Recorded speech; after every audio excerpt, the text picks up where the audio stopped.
This definitely is a milestone as far as India as a nation goes. Bharat ने ये करके दिखाया कि हम एक इंटरनेशनल इवेंट को बहुत अच्छी तरह ऑर्गेनाइज कर सकते हैं. Dr. Amitabh Kant, who's been a Sherpa at the G20, former CEO of the Niti Aayog and also a renowned author. Got Amitabh Kant with us, India Sherpa at the G20, former Niti Aayog. Doing the G20 in over 220 different cities of India.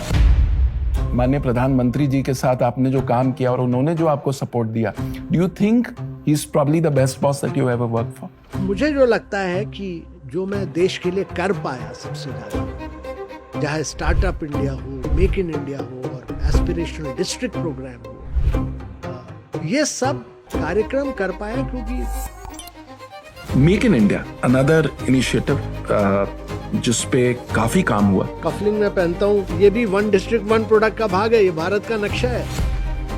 Hello Amitabh sir. Hello Amitabh sir. नमस्कार Amitabh sir. I have a question for you. ये बहुत ही interesting question है. The Honorable Prime Minister recently spoke about the concert economy and how that's going to really become big. इतना top class event हमारे देश में हो पाया, उसके लिए हमारे देश में इंफ्रास्ट्रक्चर था जो किसी और देश में नहीं.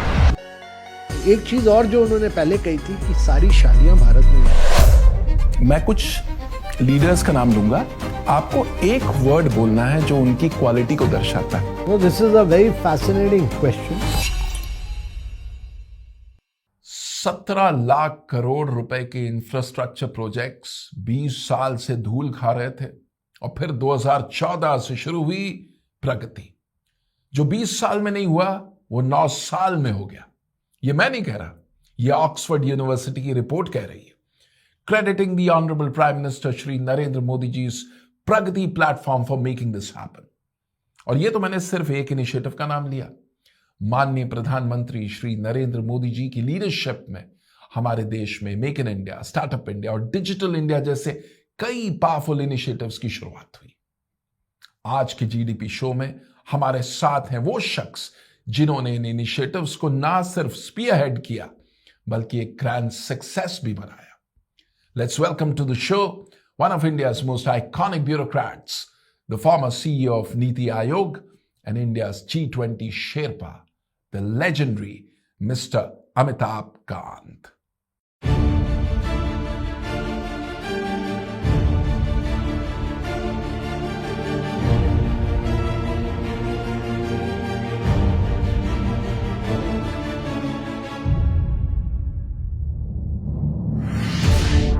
Welcome to the GDP show. Thank you. Great Amitabh. pleasure.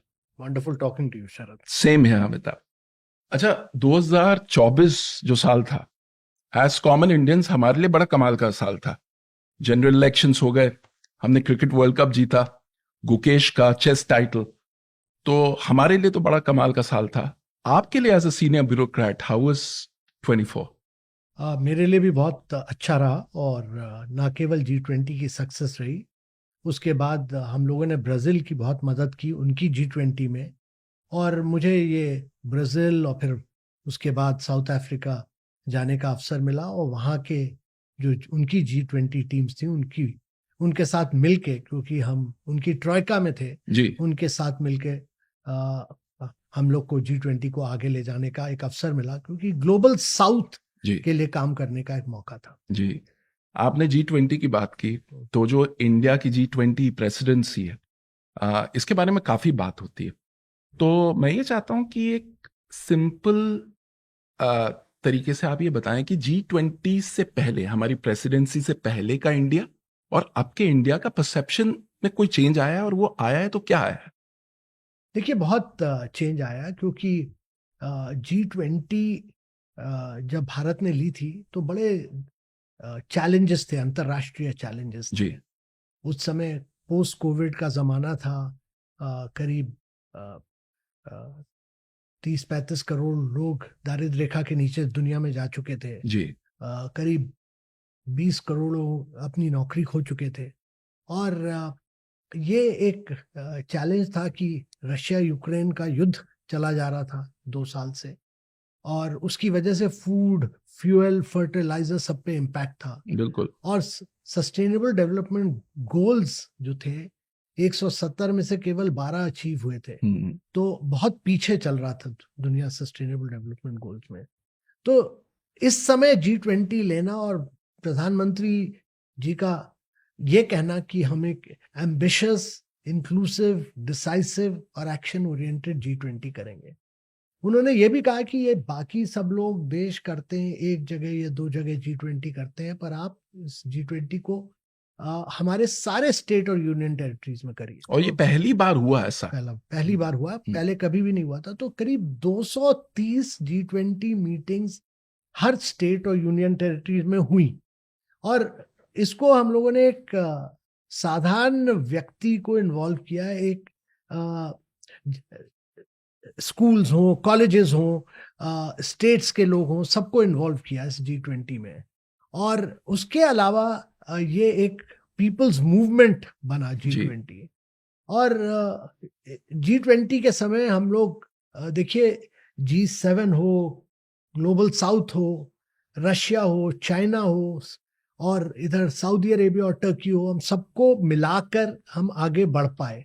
और हमने करीब 83 पैराग्राफ्स में सब में कंसेंसस लिया, और 112 आउटकम्स थे, सब में कंसेंसस बना, और ये केवल भारत ही कर सकता था। तो ये भारत की लीडरशिप और खासकर प्रधानमंत्री जी का स्टेचर और स्टैंडिंग, उसकी वजह से ये भारत को विजय प्राप्त हो पाई G20 में।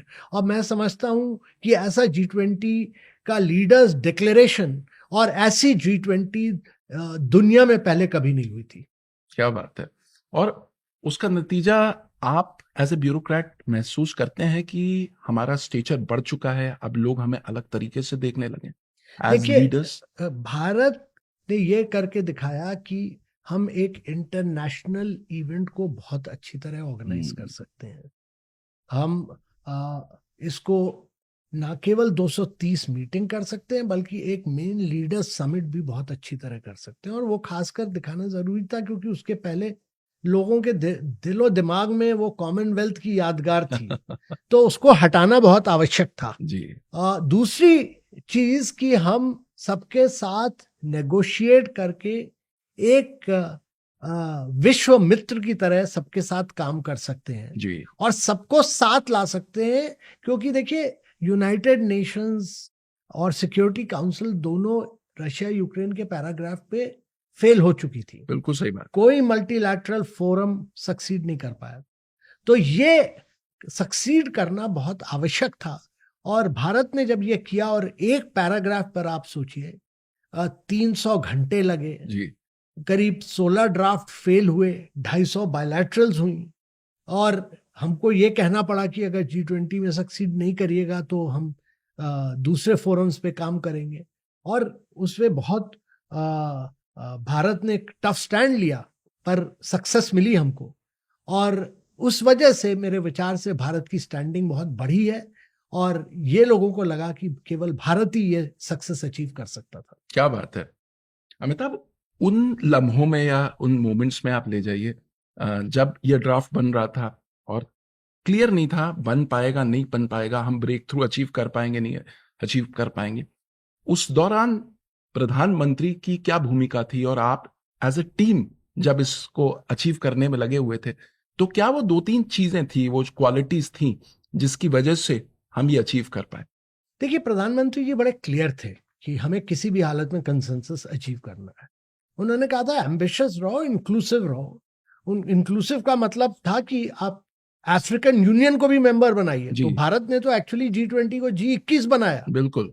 उसके अलावा देखिए, रशिया यूक्रेन पैरा बड़ा डिविसिव था, क्योंकि बाली में भी फेलियर हुआ, यहाँ सारी मिनिस्ट्रियल्स में फेलियर हुआ, पर उन्होंने कहा किसी भी हालत में कंसेंसस बनाओ। तो मैं जब पर प्रधानमंत्री जी आप में विश्वास रखते हैं तो पूरी फ्रीडम भी देते हैं।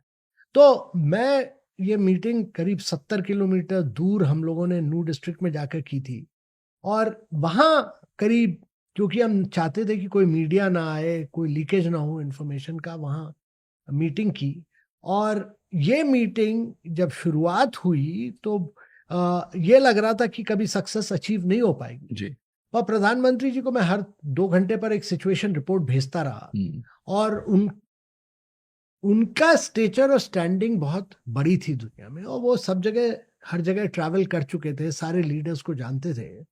तो एक समय ऐसा आया जब लगा कि जब 16 ड्राफ्ट फेल हो गए तो कि सक्सेस नहीं होगी, पर क्योंकि कॉन्फिडेंस था कि प्राइम मिनिस्टर की पूरी बैकिंग है, तो 17वीं मीटिंग में तो मैंने जाके कह दिया कि भाई हमारे लीडर ने ये देख लिया है, ये हमको आपके साथ बायलैटरल्स कर चुके हैं, ये फाइनल ड्राफ्ट है, इसको या लीजिए, एक्सेप्ट कीजिए, नहीं कीजिएगा तो हम जाकर फिर ब्रिक में काम करेंगे, हम फिर इप्सा में काम करेंगे, पर हम G20 के बाहर हो जाएंगे।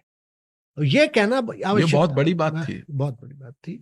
और दूसरी चीज कि जब रशिया नहीं मान रहा था तो हमने, वो चाहते थे एक लाइन सैंक्शन के खिलाफ, जो कि G7 नहीं मानता जी। तो कंसेंसस सब जब मिलके काम करते हैं तभी कंसेंसस होता है। तब हमको ये भी कहना पड़ा कि अगर आप नहीं मानिएगा तो हमारे प्रधानमंत्री के बाद कल जेलेंस्की साहब बोलेंगे, और जेलेंस्की मेंबर नहीं है G20 के, पर G7 की तरफ से बहुत प्रेशर था कि वो बोले। वो कहने के बाद रशिया का एग्रीमेंट हुआ, फिर बाद में अमेरिका और चाइना में एक बायलैटरल इशू पर डिसएग्रीमेंट था, क्योंकि यूनाइटेड स्टेट्स 2026 में G20 करने जा रहा था, वो प्रेसिडेंट बाइडेन के लिए आवश्यक था जी। पर चाइना कहता था कि ये लोग वीजा नहीं इशू करते, तो उसमें फिर 3-3.5 घंटे उनके साथ बायलैटरल इशू सॉर्ट आउट करनी पड़ी। उसको सेटल किया हम लोगों ने, और उसको सेटल करने के बाद करीब 1 बजे पहले दिन पे हम लोग को पूरी कंसेंसस मिली, और 1:30 बजे हम लोगों ने अनाउंस किया कि इसमें पूरी कंसेंसस मिली है। पर एक पैरा पर आप सोचिए कि 300 घंटे लगे। कमाल। This definitely is a milestone as far as India as a nation goes. उसके बाद हमारी प्रेसिडेंसी के बाद ब्राजील की प्रेसिडेंसी आई, तो आप कैसे कंपेयर करेंगे उनकी प्रेसिडेंसी और हमारी? देखिए, ये पहली बार है कि G20 में ग्लोबल साउथ को एक अवसर मिला है कि वो अपने कलम से ड्राफ्ट बना सकते हैं। बिल्कुल। अभी तक तो G7 बनाते थे, विकसित देश बनाते थे, और हम लोग जो वो कहते थे वो मान लेते थे। अब जब अवसर आया इंडोनेशिया का, इंडिया का, ब्राजील का, साउथ अफ्रीका का, तो जब हमारा अवसर आया भारत का, तो हमने एक ऐसा डॉक्यूमेंट बनाया जो कि पूरा ग्लोबल साउथ का डॉक्यूमेंट था। इसमें जो भाषा हम लोगों ने उपयोग की वो voice of the global south थी जी। और प्रधानमंत्री जी ने 2 मीटिंग्स की ग्लोबल साउथ के साथ। तो ये पहली बार है कि डॉक्यूमेंट बना ग्लोबल साउथ का, और क्योंकि भारत की प्रेसिडेंसी बड़ी एम्बिशियस थी और बड़ी डिसाइसिव थी, यही चीज ब्राजील में जब हुई मीटिंग, तो हम लोगों ने यही कहा कि ग्लोबल साउथ पर फोकस आप करिए, और ग्लोबल साउथ की जो वॉइस है, उनकी जो रिक्वायरमेंट्स हैं, उनको आगे ले चलिए, और वो बहुत आवश्यक था, और वही हमने किया। कमाल है। तो अब साउथ अफ्रीका की प्रेसिडेंसी की बारी है, तो वहां हमारी क्या एक्सपेक्टेशन है? ग्लोबल साउथ की क्या एक्सपेक्टेशन है? इंडिया की क्या है? देखिए, जो एक्सपेक्टेशंस ये हैं कि हमको ये दुनिया में जो इंस्टीट्यूशंस हैं उनको ट्रांसफॉर्म करना जरूरी है, क्योंकि वो ग्लोबल साउथ की आवाज बोलते नहीं। जी। ये इंस्टीट्यूशंस बने थे वर्ल्ड वॉर 2 के बाद, जबकि ना तो क्लाइमेट क्राइसिस थी, ना सस्टेनेबल डेवलपमेंट गोल्स की क्राइसिस थी। तो IMF, वर्ल्ड बैंक हो, यूनाइटेड नेशंस हो, जैसे यूनाइटेड नेशंस का जो सिक्योरिटी काउंसिल है इररिलेवेंट और पूरा फेल हो चुका है, और जब तक उसमें कुछ डेवलप्ड कंट्रीज, इंडिया वगैरह डेवलपिंग कंट्रीज नहीं आएंगे, तब तक वो सिक्योरिटी काउंसिल फ्रोजन रहेगा। बिल्कुल। तो इसलिए इन इंस्टीट्यूशंस में बदलाव लाना जरूरी है।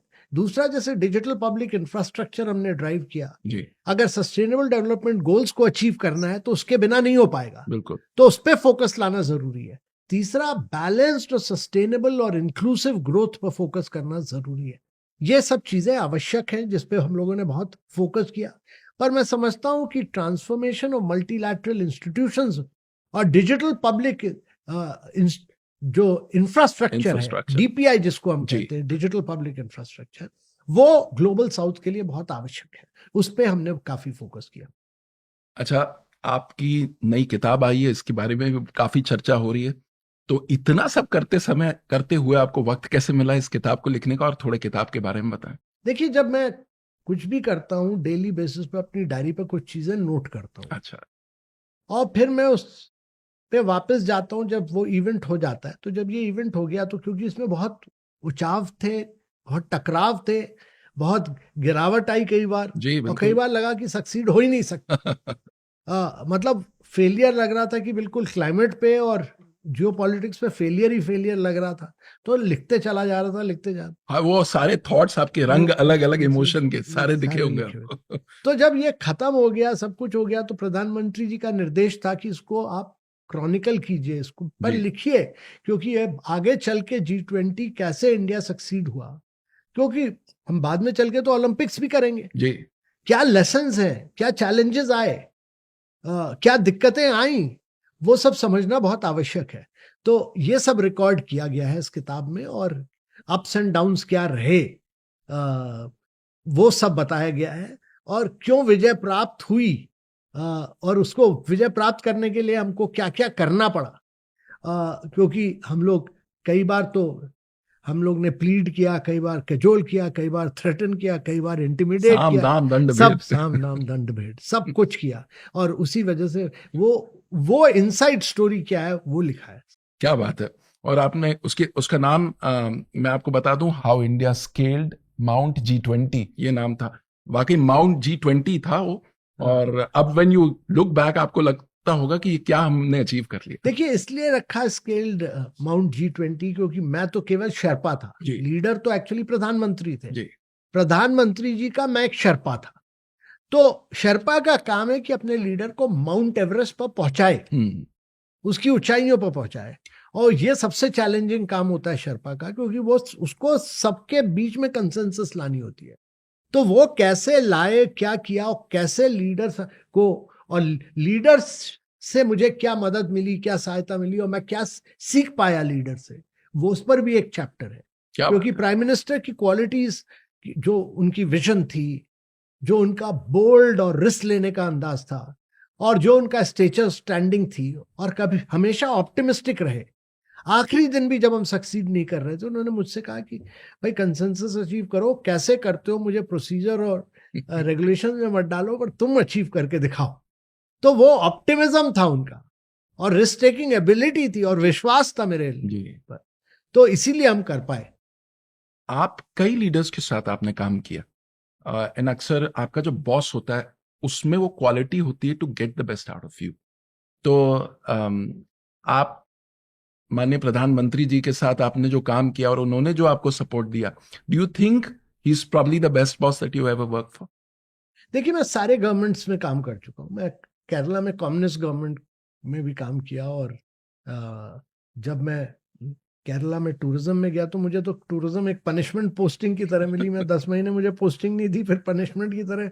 तब किसी ने केरला का नाम नहीं सुना था। जी वो भी एक अवसर था, क्राइसिस एज एन अपॉर्चुनिटी थी, तो टूरिज्म डेवलप किया।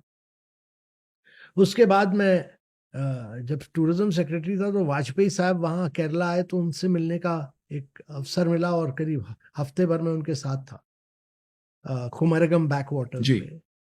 और बाद में मैं जो गवर्नमेंट आई, उस मनमोहन सिंह साहब थे प्रधानमंत्री जी और उसके बाद मैं सचिव बना इस गवर्नमेंट में, मैं सीओ नीति आयोग बना, और मैं G20 का शेर्पा बना। जी पर मुझे जो लगता है कि जो मैं देश के लिए कर पाया सबसे ज्यादा, चाहे स्टार्टअप इंडिया हो, मेक इन इंडिया हो, और एस्पिरेशनल डिस्ट्रिक्ट प्रोग्राम हो, ये सब कार्यक्रम कर पाया क्योंकि प्राइम मिनिस्टर में, मोदी साहब में एक विजन है। दूसरा, वो बिलीफ रखते हैं अपने ऑफिसर्स में। तीसरा, मेरे विचार से वो एक बोल्डनेस है जिससे कि हम आगे बढ़ते हैं। और चौथा, वो बड़े मॉनिटर करते हैं, रिव्यू करते हैं, और डिटेल्स में जाते हैं, पर आप पर छोड़ते हैं कि आप सक्सेस डिलीवरी दीजिए। और आखिरी चीज, वो टीम वर्क और कम्युनिकेशन में विश्वास रखते हैं। तो हमेशा वो टीम वर्क बनाते हैं। तो कोऑपरेटिव G20 एक कोऑपरेटिव फेडरलिज्म का भी बहुत बड़ा एग्जाम्पल है कि कैसे सारे स्टेट और कैसे सारे यूनियन टेरिटरीज साथ आए। और आखिरी मेरे विचार से जो सबसे आवश्यक चीज मैंने जो सीखी है कि कुछ भी करो तो उसके पहले एक कंसेंसस बनाना आवश्यक है, सबको साथ ले जाना आवश्यक है, और कम्युनिकेट करना आवश्यक है। तो ये सब चीजें बहुत मैंने सीखी उनसे। और मैं सोचता हूँ कि सबसे ज्यादा मैंने प्रधानमंत्री मोदी जी के साथ कई प्रेजेंटेशन किए, वो कई बार जब वो समझते नहीं है तो साफ बोलते हैं कि मैं समझा नहीं, दोबारा प्रेजेंटेशन करो। कोई लीडर ये कहता नहीं है, हाँ। पर वो दोबारा कराते, तिबारा कराते, चौथी बार कराते हैं, पांचवी बार जब कराते तक उन्हें क्लियर ना हो जाए। जब तक वो कन्विंस नहीं हो जाए और जब तक वो ये न क्लैरिटी आ जाए कि सब लोग कन्विंस हैं, तब वो फिर निर्णय लेते हैं और बड़े डिटेल में जाकर निर्णय लेते हैं। और ये चाहे स्टार्टअप इंडिया हो, चाहे मेक इन इंडिया हो, सब पे उन्होंने बड़ी लगन और मेहनत के साथ मॉडिफिकेशंस करवाए। और जो कि बाद में चल के जब एक बार उन्होंने कहा कि आप 100 दिन में 100 डिजिटल मेले कीजिए, मुझे तो लगा कि हो नहीं सकते 100 दिन में 100 डिजिटल मेले, पर उनका आदेश था। 2-3 बार बोला पर उनका आदेश था। पर मुझे जब पीछे मुड़ के देखता हूं तो लगता है कि वो नहीं होता तो फिर ये डिजिटल ट्रांसफॉर्मेशन इंडिया का नहीं होता, क्योंकि उसकी वजह से हम आरबीआई, एनपीसीआई, बैंक्स, स्टार्टअप सबको एक साथ ले पाए। तो वो जो उनकी कन्विक्शन है वो आपको पावर कर देती है, फिर एम्पावर करती है। सुपर, क्या बात है। थोड़ा अब आपके करियर के बारे में बात करते हैं। you've had an phenomenal career as a bureaucrat. बहुत ही कमाल के प्रेस्टिजियस असाइनमेंट्स पे आपने काम किया। पहले बात करते हैं नीति आयोग की। प्लानिंग कमीशन था, नीति आयोग बन गया। वो 10 साल तकरीबन, अब एक डेकेड हो गया। तो क्या वो पैराडाइम स्ट्रैटेजिक शिफ्ट्स आ गए हैं नीति आयोग लेके आया, और 2-3-4 वो achievements which you are proud of? देखिए, सबसे जो आवश्यक चीज थी कि प्लानिंग कमीशन फाइनेंशियल एलोकेशन करता था। और मुझे याद है, मैं स्टेट से आते थे, हम लोग यहाँ बैठे रहते थे और स्टेट्स के एलोकेशन पर भी प्लानिंग कमीशन डिसाइड करता था, जो कि आवश्यक नहीं था। हर मिनिस्ट्री का एलोकेशन प्लानिंग कमीशन डिसाइड करता था, वो कि आवश्यक नहीं था। तो जब कन्वर्जन हुआ ये नीति आयोग में, national institution for transforming India, ये एक थिंक टैंक की तरह कॉन्सेप्चुअलाइज किया गया था। और मेरे विचार से कई चीजें जो हम लोगों ने की इसमें, आउटकम बेस्ड मॉनिटरिंग हो जैसे, या इलेक्ट्रिक व्हीकल मूवमेंट हो, या प्रोडक्शन लिंक्ड इंसेंटिव हो, या आप देखिए एस्पिरेशनल डिस्ट्रिक्ट प्रोग्राम हो जी, ये सब में नीति आयोग से शुरुआत हुई। और कई ऐसे नए मुद्दे हुए जिसने देश को ड्राइव किया। अब एस्पिरेशनल डिस्ट्रिक्ट प्रोग्राम देखिए, इसमें पैसे का एलोकेशन का सवाल नहीं था, इसमें तो डेटा का इशू था, गुड गवर्नेंस का इशू था, मॉनिटरिंग का इशू था।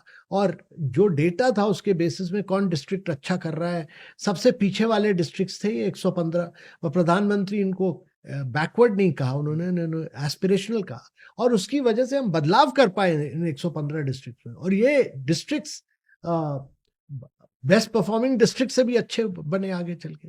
तो बहुत बदलाव आया है। क्या बात है। Make in India, another initiative जिसपे काफी काम हुआ। तो वो 2-3 चीजें which you are very proud of the achievements of make in India. देखिए, जब मेक इन इंडिया जब शुरुआत हुई, ये बड़ा क्लियर था कि हमें मैन्युफैक्चरिंग का शेयर बढ़ाना जरूरी है, क्योंकि 46% जनसंख्या भी एग्रीकल्चर सेक्टर में जी, उसको वहां से निकाल के आपको मैन्युफैक्चरिंग में लाना आवश्यक है और एक्सपोर्ट बढ़ाना आवश्यक है।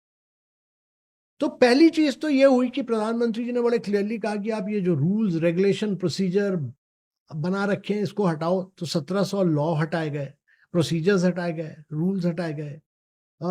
सबसे बहुत आवश्यक था क्योंकि हम लाइसेंस राज में फंसे हुए थे जी। तो वो ईज ऑफ डूइंग बिजनेस पर बड़ा फोकस हुआ। दूसरी चीज ये हुई कि फॉरेन डायरेक्ट इन्वेस्टमेंट रेजिम को लिबरलाइज किया गया, जिससे कि एफडीआई बढ़ा। तीसरी चीज जो हुई कि एक फोकस्ड कैंपेन हुआ मेक इन इंडिया पर, उसकी वजह से प्रोडक्शन लिंक्ड इंसेंटिव जैसी स्कीम्स आई, जिससे प्रोडक्शन बढ़ा। एप्पल यहाँ आया बनाने के लिए, अब एक्सपोर्ट कर रहा है। और चौथी चीज जो मेरे विचार से आवश्यक थी वो थी कि स्टार्टअप इंडिया इनिशिएटिव आया। उस समय हमारे यहाँ देश में 200 से भी कम स्टार्टअप्स थे, आज करीब 1.5 लाख स्टार्टअप्स हैं, 150 यूनिकॉर्न्स हैं, और बहुत बदलाव आया है देश में इसकी वजह से। तो इंडिया को एक जेन्युइन ग्लोबल मैन्युफैक्चरिंग हब बनने के लिए क्या 2-3 चीजें आपको लगता है और हमें करनी चाहिए? तो मेरे विचार से पहली चीज तो ये कि सारे रूल्स, रेगुलेशन, प्रोसीजर्स हटाइए। रेगुलेटरी कोलेस्ट्रॉल जो स्टेट्स में है, सेंटर ने तो बहुत किया, स्टेट्स में भी हटाना बहुत आवश्यक है। और दूसरी चीज जो मेरे विचार से सबसे आवश्यक है कि हमें अपने आप को कॉम्पिटिटिव बनाना है, कॉस्ट एफिशिएंट बनाना है, और हम लोगों को उसके लिए लैंड, इलेक्ट्रिसिटी, वाटर सप्लाई, ये सब रेडीमेड इंफ्रास्ट्रक्चर हो तो इन्वेस्टर आए, तुरंत अपनी मैन्युफैक्चरिंग शुरू करे, और उसको हैंड होल्ड करना जरूरी है। लॉजिस्टिक कॉस्ट को कम करना जरूरी है, पावर कॉस्ट ज्यादा है उससे कम करना है, क्योंकि आपको ग्लोबली कॉम्पिटिटिव बनाना है। Absolutely. आपको ग्लोबल सप्लाई चेन का इंटीग्रल पार्ट बनना आवश्यक है। आपको अपने कॉस्ट को कम करना और कॉस्ट एफिशिएंट बनना बहुत आवश्यक है। इंडियन स्टार्टअप्स की बात करते हैं। आपको इंडिया का स्टार्टअप इकोसिस्टम कहाँ जाते हुए नजर आ रहा है? हमने काफी अच्छी ग्रोथ की है पिछले कुछ सालों में। Where do you see the startup ecosystem going? देखिए, मेरे विचार से तो हमें दुनिया का नंबर 1 स्टार्टअप कैपिटल बनना आवश्यक है, और ये विजन लेकर हमको चलना जरूरी है, क्योंकि हमारे स्टार्टअप्स बड़े डायनेमिक हैं, और यूथ में जो एनर्जी और वाइब्रेंसी है वो कभी कहीं किसी और देश में नहीं है। Absolutely. तो जब ये स्टार्टअप करते हैं, इसके लिए रिस्क कैपिटल आवश्यक है। रिस्क कैपिटल का मतलब, अभी बहुत सारा रिस्क कैपिटल विदेश से आता है जो हमें अपने देश में लगाना आवश्यक है। हमारी इंश्योरेंस कंपनीज हो, पेंशन फंड्स हो, हमारे रिच इंडिविजुअल्स हैं, इन सबको स्टार्टअप में लगाना पैसा जरूरी है। तीसरी चीज की डीप टेक में आगे बढ़ना जरूरी है, और डीप टेक में पेशेंट कैपिटल चाहिए, इसलिए फंड ऑफ फंड हमें चाहिए। चौथी चीज, जैसे प्रधानमंत्री जी ने ड्रोन का सेक्टर हो, स्पेस का सेक्टर हो, जियो स्पेशल सेक्टर हो, ये सब खोला है, और इसकी वजह से स्टार्टअप्स इन क्षेत्रों में आएंगे आगे चल के, और उनको हैंड होल्डिंग की आवश्यकता है। और चौथा कि हम लोग को डिस्ट्रप्शन, इलेक्ट्रिक व्हीकल हो, बैटरी हो, सोलर पावर हो, ये सब हम आज के दिन में काफी इंपोर्ट करते हैं। ये सारा का सारा यहाँ मैन्युफैक्चरिंग इसकी आवश्यकता है, और वो सारा का सारा हमारे स्टार्टअप्स को करना चाहिए। थोड़ी इकोनॉमिक ग्रोथ की बात करते हैं भारत की।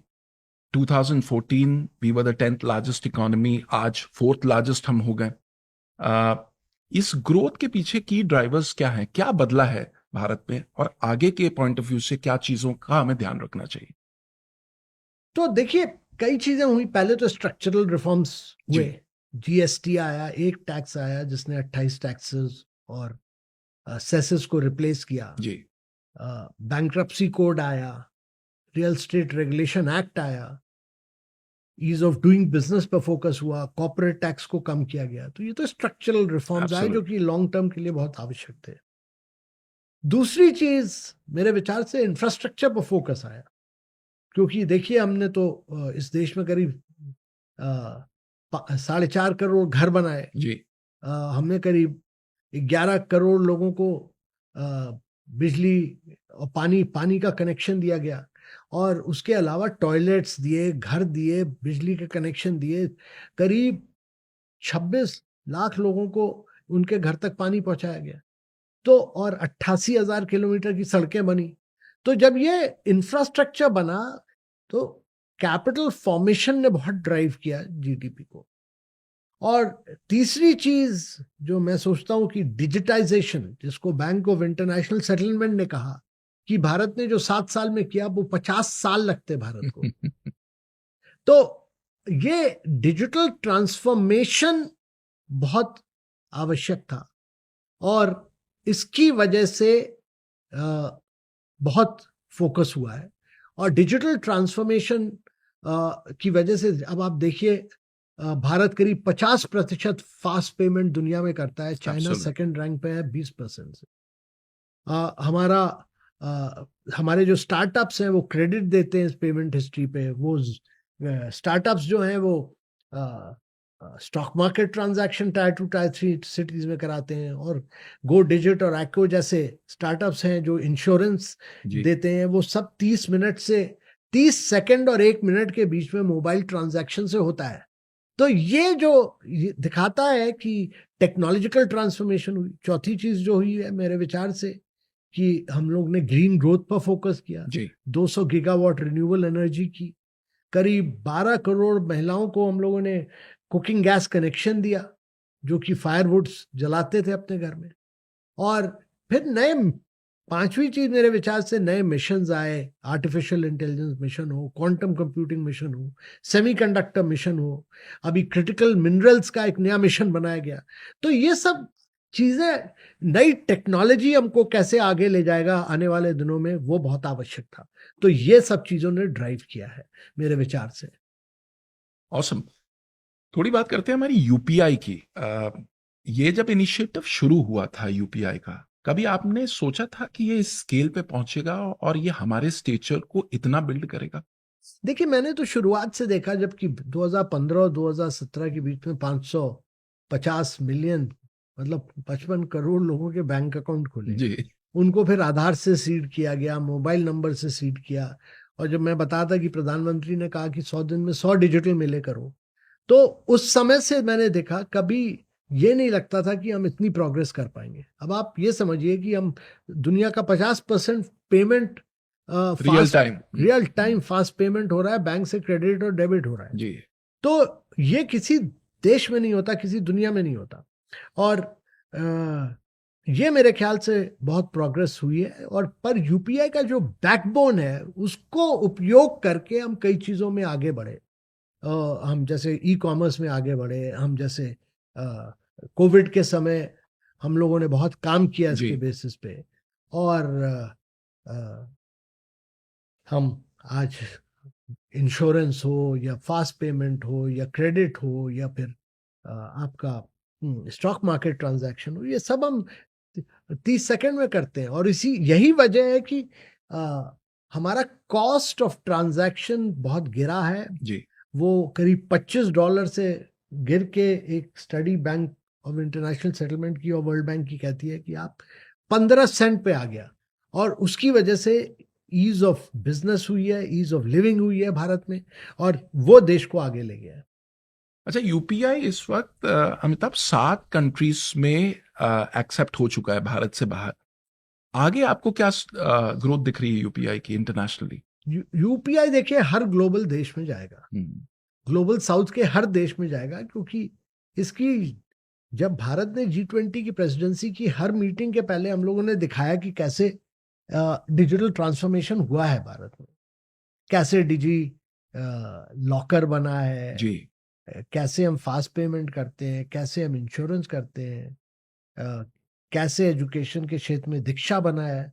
और ये सब देखने के बाद सबने एक्सेप्ट किया, और G20 ने एक्सेप्ट किया इसकी क्योंकि पिछले 3-4 डेकेड्स में, 40 सालों में अमेरिका में केवल बिग टेक, जी, गूगल हो या फेसबुक हो या अमेजॉन हो, और चाइना में टेंसेंट और अलीबाबा, पर ये क्या करते हैं, आपका और हमारा डेटा लेकर वो उपयोग करते हैं। जी। इंडिया में क्या है कि ये ओपन सोर्स है, ओपन एपीआई है, ग्लोबली सबके लिए। हाँ, सबके लिए। और उसकी वजह से प्राइवेट सेक्टर, एक डिजिटल पब्लिक लेयर के ऊपर प्राइवेट सेक्टर कंपीट करता है, जी। तो इनोवेशन होता है उसकी। और डेटा जो है वो साधारण व्यक्ति के पास उसका डेटा रहता है। Digital empowerment protection architecture empower करता है कि डेटा सिटीजन्स का सिटीजन्स के पास ही रहिए। जो ट्रांजैक्शन के लिए डेटा उपयोग होता है वो केवल मेमोराइज नहीं किया जाता। जी। और ये मॉडल किसी और देश में नहीं है जो भारत में है। तो मेरे विचार से जो यूपीआई नहीं बल्कि पूरा डिजिटल इकोसिस्टम जो भारत ने बनाया है, ये ग्लोबल साउथ को आगे ले जाएगा। नहीं तो एसडीजी नहीं अचीव हो पाएंगे, और नहीं साधारण व्यक्ति की जिंदगी में बदलाव नहीं ला पाएंगे। तो जब आप ये विश्व को ये प्रेजेंट करते हो और हमारी यूपीआई की और हमारी ये डिजिटल इकोसिस्टम की बात जब आप उनको बताते हो, तो वहां से क्या रिस्पॉन्स आता है? उनका क्या प्रतिक्रिया होती है हमारे इन एडवांसमेंट्स को लेके? वो तो बहुत अद्भुत रह जाते हैं। और जो भी डेलीगेट आया उसने ट्रांजैक्शन किया यहाँ मोबाइल से जी।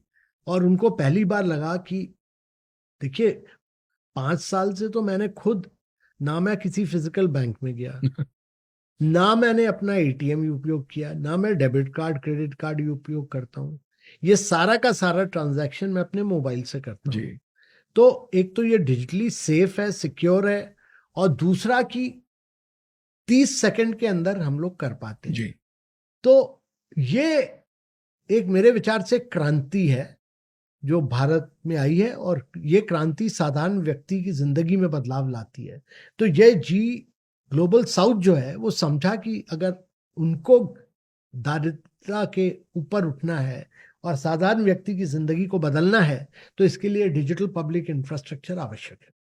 अच्छा, अगला जो हमारा सेगमेंट है वो है यंग चैंपियंस। तो यंग चैंपियंस आपसे सवाल पूछेंगे, लेकिन उससे पहले मैं अपनी 19-year-old डॉटर का सवाल पूछना चाहता हूँ। क्या आपने कोल्ड प्ले का कॉन्सर्ट अटेंड किया? मैंने कॉन्सर्ट में जा नहीं पाया, पर मैंने इसके बारे में बहुत सुना और बहुत अच्छा लगा कि देखिए एक इतना टॉप क्लास इवेंट हमारे देश में हो पाया, उसके लिए हमारे देश में इंफ्रास्ट्रक्चर था जो किसी और देश में नहीं था। और मेरे विचार से ये दो इंफ्रास्ट्रक्चर जो गवर्नमेंट ने बनाए, एक तो अहमदाबाद का ये स्टेडियम, क्रिकेट स्टेडियम जो नरेंद्र मोदी स्टेडियम बना, दूसरा मेरे विचार से यशोभूमि और भारत मंडपम। पहले हमारे देश में ये मीटिंग्स, इंसेंटिव्स, कन्वेंशन और एग्जीबिशन की जगह नहीं थी, तो ये दोनों बने और हर शहर में एक कन्वेंशन सेंटर और दूसरा एक इवेंट के लिए बड़ा स्टेडियम आवश्यक है,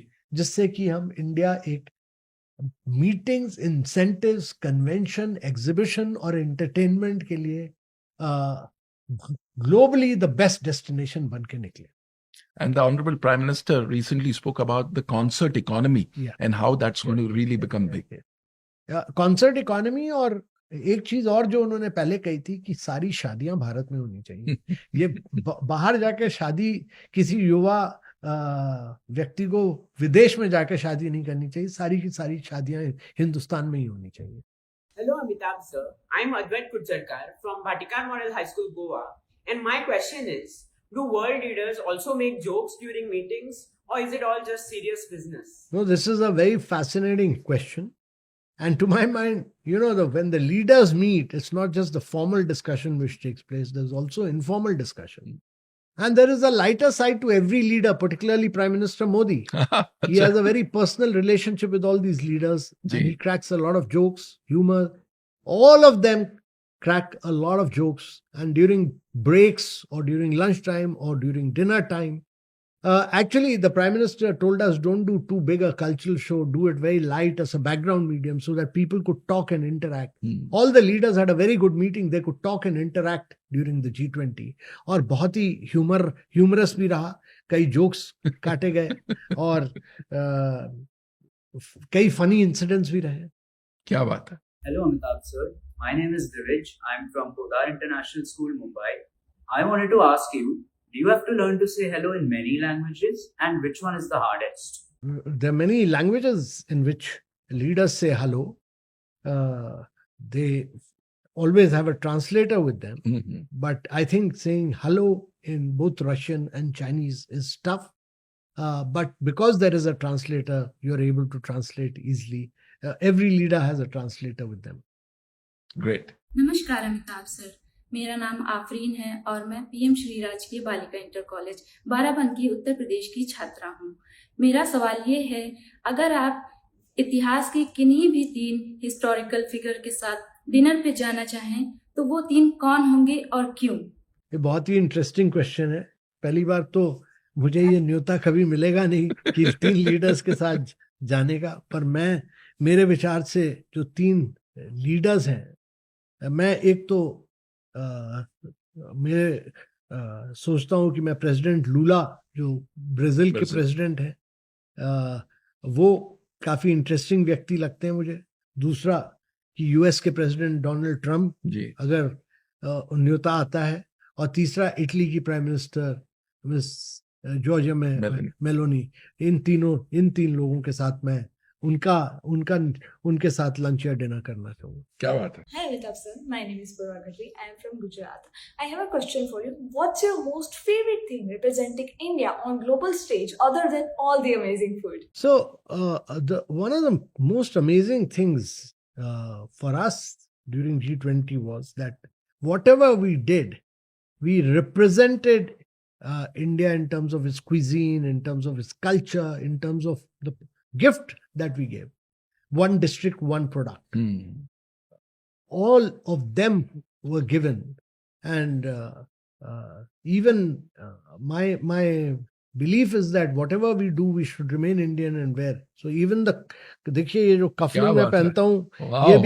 ये भी वन डिस्ट्रिक्ट वन प्रोडक्ट का भाग है, ये भारत का नक्शा है। Awesome है ये। हाँ, तो ये सब मुझे तो इंडियन चीजें पहनने में ही बहुत मजा आता है, क्या बात, और वही सारी चीजें हमने G20 में गिफ्ट की।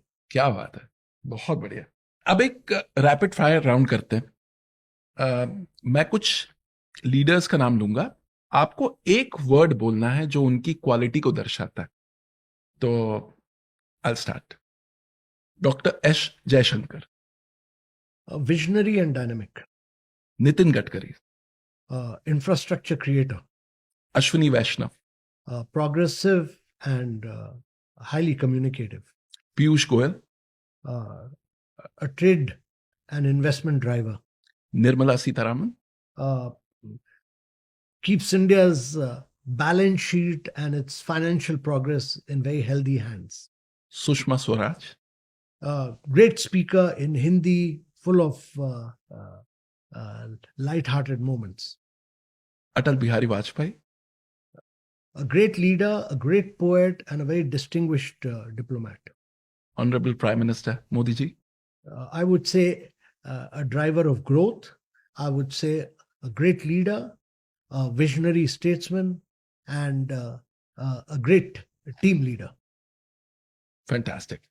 So while you have you did speak about your experience working with the honorable prime minister, but I'd like you to share with the youth one or two anecdotes where his leadership skills came into the fore and were at full display that you can recall.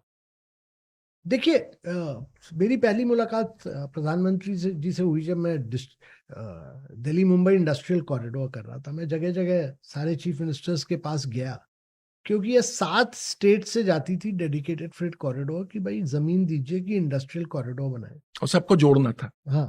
और ये state के chief minister इसकी important नहीं समझ रहे थे, क्योंकि इसके बिना मैन्युफैक्चरिंग हो नहीं सकती जी। तो सबके पास जाता था, वो कहते थे साहब 10 किलोमीटर ले लीजिए, 15 किलोमीटर लीजिए। तो मैं पहली बार जब गुजरात गया चीफ मिनिस्टर के पास, तो उन्होंने कहा तुम्हें कितनी जमीन चाहिए? तो मैंने कहा कम से कम 100 किलोमीटर। उन्होंने कहा तो मैं 100 किलोमीटर नहीं, मैं तुमको 750 किलोमीटर दूंगा, तुम 750 किलोमीटर पर एक सिंगापुर से अच्छा शहर बनाओ। वो था धुलेरा, अच्छा, जो अब की बन के रेडी हो रहा है। और तो उनकी जो थिंकिंग थी वो बड़ी बिग टाइम थिंकिंग उस समय से कि वो उनकी थिंकिंग थी कि भाई भारत के अंदर एक सिंगापुर से भी अच्छा शहर बने, जो कि कोई चीफ मिनिस्टर समझ नहीं रहा था, वो अकेले एक समझे। तो वो था। और उस समय फिर मैं वाइब्रेंट गुजरात में जाता था। मैंने 2 बार बोला वाइब्रेंट गुजरात में, और मुझे जिस तरीके से वो वाइब्रेंट गुजरात करते थे, उसी कारण से वहां इन्वेस्टमेंट्स आते थे, और उसी वजह से ये एक वाइब्रेंट गुजरात आज भी इंडिया का बेस्ट इन्वेस्टमेंट फोरम है, और गुजरात बेस्ट इन्वेस्टमेंट डेस्टिनेशन है, जिस तरह से उन्होंने किया। तो ये 2 चीजें। और तीसरी चीज मैं कहूँगा कि जो मुझे जब स्टार्टअप इंडिया किया, तो केवल कोई मिनिस्टर नहीं बैठा उनके साथ, कोई ऑफिसर नहीं बैठा, केवल स्टार्टअप्स बैठे उनके साथ। और इनका जो इंडिया का युवा वर्ग है, और जो इंडिया का स्टार्टअप इकोसिस्टम है, उसमें प्रधानमंत्री जी का जो पर्सनल लगाव है और जो पर्सनल कनेक्ट है, वो किसी लीडर का नहीं हो सकता। तो ये चीजें मुझे आकर्षित करती हैं। बहुत बढ़िया। एज अ बॉस, 3 या 4 क्वालिटीज जो हर बॉस को सीखनी चाहिए उनसे। मेरे विचार से एक तो he is capable of being very bold and risk oriented, जो कि he is not a status quoist leader, number 1. Number 2, ये थोड़ा विजनरी हैं और आउटकम्स में विश्वास रखते हैं कि आउटकम डिलीवर करो। और तीसरी चीज मेरे विचार से जो सबसे जरूरी है सीखना, क्योंकि मेरे विचार से इनकी जो कम्युनिकेशन एक्सपर्टीज और टीम वर्क एक्सपर्टीज है, किसी और लीडर की ऐसी टीम वर्क और कम्युनिकेशन एबिलिटी नहीं है जो प्राइम मिनिस्टर मोदी की। और मैंने उससे खुद बहुत कुछ सीखा है इन सारी क्वालिटीज से। मैं इनके साथ देखिए रिटायरमेंट के बाद भी मैं 8 साल हो गए, मैं करीब 14-15 साल से काम कर रहा हूँ। मैंने बहुत कुछ सीखा है और G20 के समय और सीखने का, नीति आयोग में और सीखने का। जब मैं DPIIT का सेक्रेटरी था तब मुझे बहुत कुछ सीखने को मिला। तो मैंने बहुत कुछ सीखा है। एक और चीज जो बड़ी यूनिक है ऑनरेबल प्राइम मिनिस्टर की, वो जो एक पर्सनल बॉन्ड बना लेते हैं ग्लोबल लीडर्स के साथ, जो हमने पहले कभी नहीं देखा हिंदुस्तान में। तो इसके बारे में आपका क्या विचार? देखिए कोई ग्लोबल लीडर ऐसा नहीं जैसे जिसके साथ इन्होंने पर्सनल बॉन्ड ना बनाई हो। ये तभी भारत जब ये रशिया और यूक्रेन का क्राइसिस हुआ जी, तो भारत की रिलेशनशिप दोनों रशिया से और यूएसए से बनी रही और हम रशिया से ऑयल खरीदते रहे, प्रोसेस करते रहे, जिसकी वजह से हमारी इकोनॉमी में साधारण व्यक्ति को इम्पैक्ट नहीं पड़ा और उस प्रोसेस्ड ऑयल को हम यूरोप एक्सपोर्ट करते रहे जो जी। यूरोप ने लिया। और इसी वजह से हो पाया क्योंकि इनका स्टेचर बहुत बड़ा है, स्टैंडिंग बहुत बड़ी है और पर्सनल रिलेशनशिप बाकी लीडर्स के साथ बहुत गजब की है। प्रेसिडेंट ट्रंप के साथ Modi ji has a very deep bond. How do you see the Indo US relationship moving ahead in the future? मैं तो बहुत बिलीवर रहा हूँ इस में कि भारत को अमेरिका के साथ बहुत क्लोज रिलेशनशिप में काम करना चाहिए और हमें उनके साथ मिलकर नई टेक्नोलॉजीज में काम करना चाहिए, क्रिटिकल मिनरल्स में काम करना चाहिए। और देखिए अमेरिका एक अकेला देश है जो कि कोई भी गवर्नमेंट आए, डेमोक्रेट्स आए, रिपब्लिकन्स आए, जिसका ग्लोबल जीडीपी में शेयर 26% रहा है पिछले 40 वर्षों से। जी, मार्केट कैपिटलाइजेशन उनका 44% रहा है, जनसंख्या केवल 4% है। 4% संख्या में ये रहा है। यूरोप का शेयर घटा है और अगर यूएस जो इनोवेटिव और डायनेमिक सोसाइटी है, रिस्क कैपिटल जो प्रोवाइड करती है, वो कल्चर, इनोवेशन, ग्रोथ, डायनेमिज्म का कल्चर हमको बेनिफिट करेगा। उनके साथ ट्रेड करने में देखिए कोई देश ऐसा नहीं है जो कि बड़ा हुआ हो बिना अमेरिका के साथ ट्रेड किए। जी, जापान पोस्ट वर्ल्ड वॉर 2, उसके बाद कोरिया हो, उसके बाद ताइवान हो, हाल ही के समय में चाइना हो, ये सब के सब अमेरिकन इकोनॉमी के बेसिस पर बड़े हुए। जी। और इंडिया को अमेरिका के साथ क्लोजली ट्रेड और इन्वेस्टमेंट और मैन्युफैक्चरिंग में काम करना आवश्यक है। हमारी जो जीडीपी के जो व्यूअर्स हैं, यंग व्यूअर्स हैं, तो एक जो टॉपिक जो सबका बड़ा फेवरेट होता है, हैबिट्स, पावर हैबिट्स। क्या वो हैबिट्स हैं वो अपने अंदर इनकलकेट करें? तो 3 पावर हैबिट्स जो ऑनरेबल प्राइम मिनिस्टर मोदी जी के आपने ऑब्जर्व किए, जो आपको इंप्रेस किए। देखिए सबसे जो बेस्ट चीज जो मुझे लगी कि उनकी एबिलिटी टू लिसन। जब कोई बोलता है तो वो पूरा सुनते हैं, प्रेजेंटेशन कोई होता है पूरा ग्रास्प करते हैं। वो लिसनिंग एबिलिटी इंडियंस में नहीं है और वो दूसरों को सुनने की बहुत आवश्यकता है और सीखने, उनकी ability to learn and benefit from what others are saying is unique मेरे विचार से। और एक या 2 पावर हैबिट्स आपकी अपनी जो आपको लगता है आपको यहां तक लेके आए? नहीं, मैं तो प्रधानमंत्री जी से बहुत कुछ सीखा हूँ और वो मेरे विचार से सेकंड जो मैं चीज कहना चाहता था कि उनकी डिसिप्लिन, जी,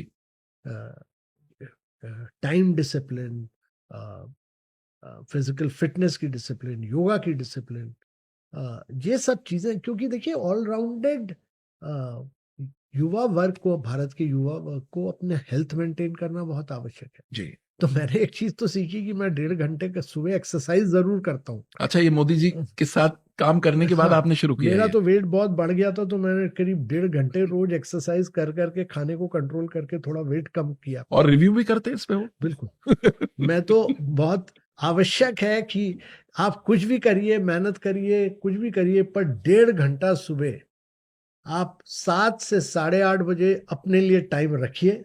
उस समय कोई ऑफिशियल काम ना करिए और एक्सरसाइज करिए। क्या बात है, फैंटास्टिक। अब थोड़ा सा आगे की बात करते हैं भारत की। भारत के युवाओं के साथ आपने काफी इंटरेक्ट किया through various opportunities that you got. उनसे 2-3 क्या चीजें आपने सीखी? देखिए, युवा वर्ग के साथ इंटरेक्ट करते समय मैं तो एक तो जो एनर्जी भारत के युवा में वर्ग में है और वो किसी और देश में ये एनर्जी और डायनामिज्म नहीं है। दूसरा, रिस्क टेकिंग एबिलिटी बहुत है हमारी युवा। हमारे कल्चर में केवल ये लाना जरूरी है कि अगर फेल करोगे तो कोई खराबी नहीं है।